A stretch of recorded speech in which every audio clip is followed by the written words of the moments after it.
Unutmadım, unutamam kara sevdam. Merak etme, yaşamaksa yaşadım, lakin canımın çoğu kaldı sende. Pişman mıyım? Asla. Güzelleştim yasla.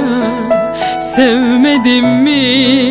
Sevdim evet, senden sonra itirazla.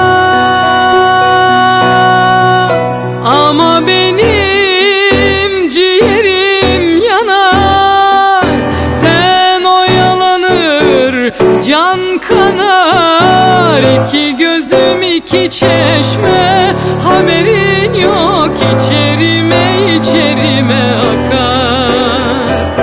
Benim ciğerim yanar, ten oyalanır, can kanar. İki gözüm iki çeşme, haberin yok, içerime içerime akar. Unutmadım, unutamam kara sevdam.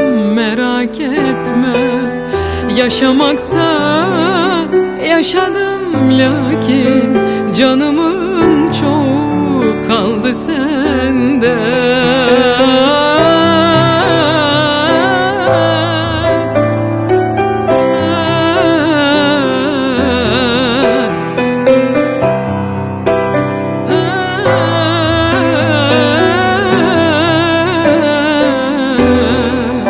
Ama benim ciğerim yanar, ten oyalanır, can kanar. İki gözüm iki çeşme, haberin yok, içerime içerime akar.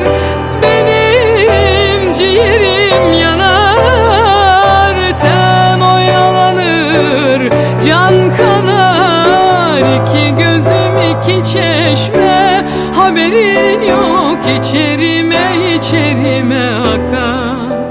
Unutmadım, unutamam kara sevdam.